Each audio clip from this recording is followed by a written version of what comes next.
ஸ்ரீ கல்கி அகத்தீசாய நமோ நமக. குரு பூஜைதனை இல்லங்களிலே ஏற்று நிகழ்த்துபவர்களுக்கு கிட்டுகின்ற பலன்கள் குறித்து சத்குரு அகத்திய மகரிஷிகள் வழங்கிய அருளுரை. ஈசனின் அடி தொழுதே அகத்தீசன் உரைக்கின்றேன். அன்பு நிறைந்த ஆன்மாக்களே, எழிலாய் ஆத்மகாயத்ரி நோன்பினை ஏற்று நிறைவு செய்கின்ற ஒவ்வொரு ஆன்மாக்களும் ஈசனின் பேரருளினை பெற்றிடுவர். சத்தியலோகம் என்பது மலர்ந்துள்ள நிலையில் ஒவ்வொரு ஆன்மாவும் உட்பிரவேசம் கண்டிடலாம். எவரெல்லாம் ஆத்மகாயத்ரி நோன்பு ஏற்று செயலாற்றினரோ அவரெல்லாம் கலியின் பேரழிவு நிலைகளிலிருந்து காக்கப்படுவர். எந்த ஒரு செயலிற்கும் துவக்கம் என்பது உருவாகினால் முடிவு என்பதும் உருவாக வேண்டும். எனில் துவங்கிய ஆத்மகாயத்ரி நோன்பு எனும் நிகழ்வானது ஒரு மண்டல காலத்திற்குள் இப்பூ உலகினில் எண்ணற்ற மாற்றங்களை உருவாக்கியுள்ளது என்பதனை உணர்ந்து நிறைவுதனையும் ஆற்றக் கடவது. தெய்வங்களால் இயலாத செயலினை மானுட ரூபம் ஏற்ற மனிதர்கள் நிறைவுறுத்துவது என்பது கலி எல்லையில் நிகழும் ஓர் சத்தியமாகும்.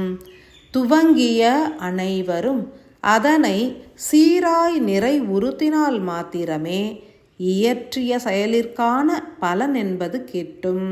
ஒரு மண்டல காலம் நோன்பு ஏற்று உலகம் உய்வுற வேண்டும் என்றே மந்திரம் உரைத்து முச்சுடர் பொருத்தி வழிபட்ட அனைவரும் அதனை தீர்க்கமாய் நிறைவுறுத்தி பெரும் பலனை பெற்றிடல் வேண்டும்.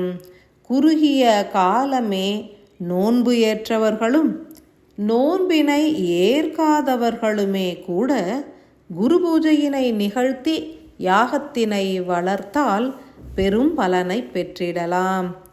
குரு பூஜை எனப்படும் ஆத்ம காயத்ரி நோன்பின் நிறைவு பூஜையினை அக்னி வளர்த்து ஆகிருதிகளை சமர்ப்பிப்பதன் மூலம் ஒவ்வொருவரும் இயற்றுகின்ற தருணத்தில் இல்லத்தினிலும் உள்ளத்தினிலும் தெய்வங்களின் ஆசிகள் எனப்படும் அருள் சக்தி நிறைவதனை உணர்ந்திடலாம்.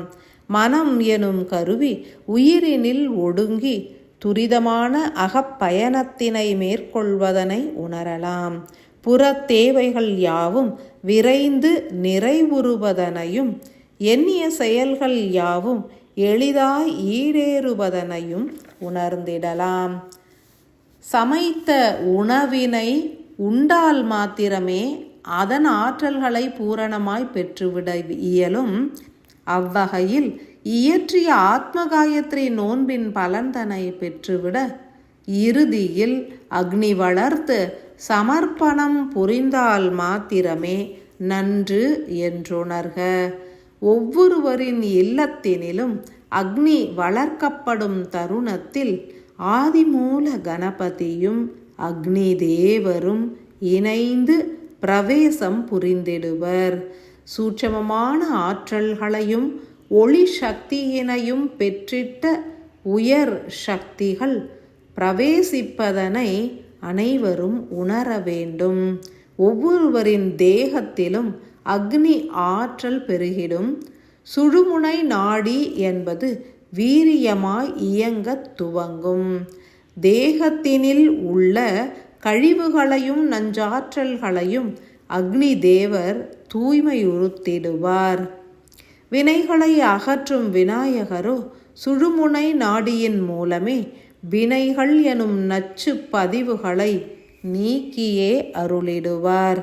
யாகத்தினை முனைந்து ஏற்று அக்னி வளர்த்து பூஜிப்பவர்களும் உறுதுணையாக செயல்புரிபவர்களும் அக்னியினை சூழ அமர்ந்து பூஜிப்பவர்களும் இதனை நன்கு உணர இயலும்.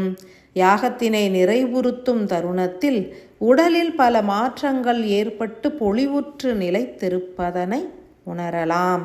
மனம் என்பது பல்வேறு குழப்ப நிலைகளிலிருந்து விடுபட்டு தெளிவாய் நிலைப்பதனையும் உணரலாம். புற தேவைகள் என்பது இறைவனால் ஏற்கப்பட்டு முக்கிய தேவைகள் மெல்ல மெல்ல நிறைவேறுவதனை உணர்ந்திடலாம். அக்னி வளர்த்து ஆகிருதியினை அழித்து ஒரு சிறு யாகத்தினை நிகழ்த்திடும் பாகிய நிலை என்பது அனைவருக்கும் வாய்ப்பதில்லை. சத்திய யுகத்தினில் பிரவேசிப்பவர்களுக்கு மாத்திரமே கிட்டும்.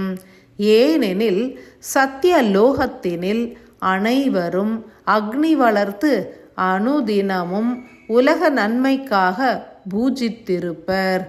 எனில் உயரிய பாகியம் பெற்றவர்கள் மாத்திரமே இதனை ஏற்க இயலும் என்றுமே உணர்ந்து செயலாற்றக் கடவது. ஆத்ம காயத்ரி மந்திரம் என்பது அனைத்து ஆன்மாக்களையும் விழிப்புறச் செய்திடும்.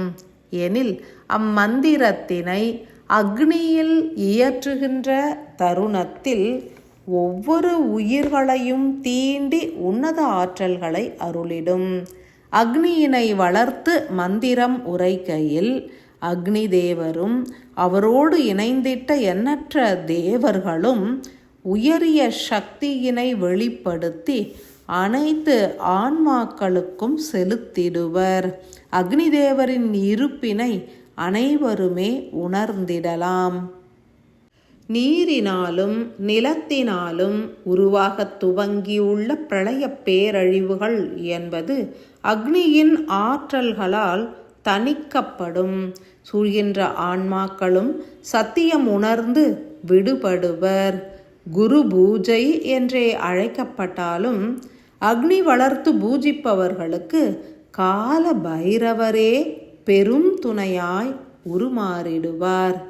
எவ்விதம் எமக்கு பூரண ஆற்றல்களை பொழிந்து உறுதுணையாக செயல்புரிகின்றாரோ அவ்விதமே அனைவருக்கும் ஓர் காவல் தெய்வமாய் உருமாறி துணை புரிய துவங்கிடுவார். கால பைரவரே காவல் காக்கும் சிவ ஆலயங்களை போன்று அனைவரது இல்லங்களையும் காத்திடுவார். தனித்த மானுடர்களும் காக்கப்படுவர். உங்களுடைய ஆரா எனப்படும் சூழ்ந்து நிலைக்கும் ஆற்றல்களில் கால பைரவரின் இருப்பு நிலையினை உணர்ந்திடலாம். கால பைரவரின் ஆற்றல்களால் சூழப்படுபவர்கள் யாவருமே காலம் கடந்த உன்னத செயல்களை இயற்றிடலாம்.